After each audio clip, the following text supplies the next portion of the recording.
Thank you very much, Alex. And joining us now is Executive Director of the Pat Brown Institute at Cal State LA, Dr. Raphael Sonnenschein. Good evening. Good evening. So the polls are closed here and across the country, and we're starting to see things trickle in slowly. It was predicted by most of the pundits this was supposed to be a Republican red night. What are you seeing? What is surprising? Oh, it's an astonishing night. I think everybody was wrong, which is always fun. Essentially, not only is there not a red wave, there's not really a blue wave, but there's a blue counter wave to the possible red wave, probably being powered by young voters, by women, by the abortion issue, and by Democratic voters turning out in large numbers. Around the country, House races, I mean, I can't believe I'm saying this. There's an outside chance of the Democrats holding the House. It's an outside chance. A decent chance of the Senate staying where it is or the Senate Democrats picking up a bit. It's also possible that without a red wave, the Republicans could win both houses because they only need 5 House seats and 1 Senate seat. And Georgia is in a tough spot for Democrats right now. But it's a complete shock. And what do you attribute that to, Ray? That everybody was wrong. Yeah, what do you attribute that to? Are the polls just so outdated or so partisan sponsored that we don't get grid data anymore? I mean, because this was predicted by almost all the pollsters to have a very bad night for the Democrats, and they're holding their own.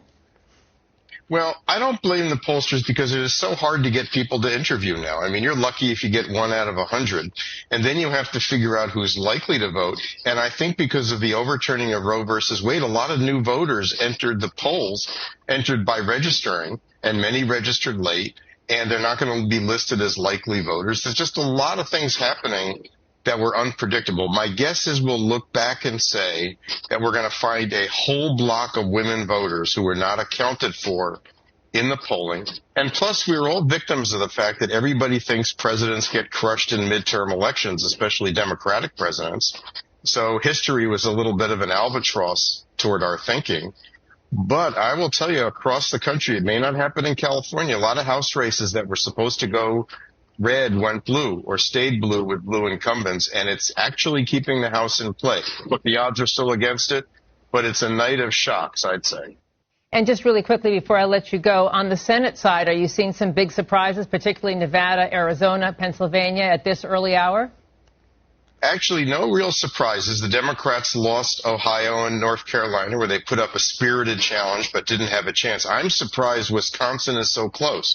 Mandela Barnes is actually in range, and that's a very tough race to beat the incumbent there. I think Pennsylvania is leaning toward the Democrat, and that would be 2 pickups for the Democrats, which would be huge. Nevada is the Democrats' vulnerable spot.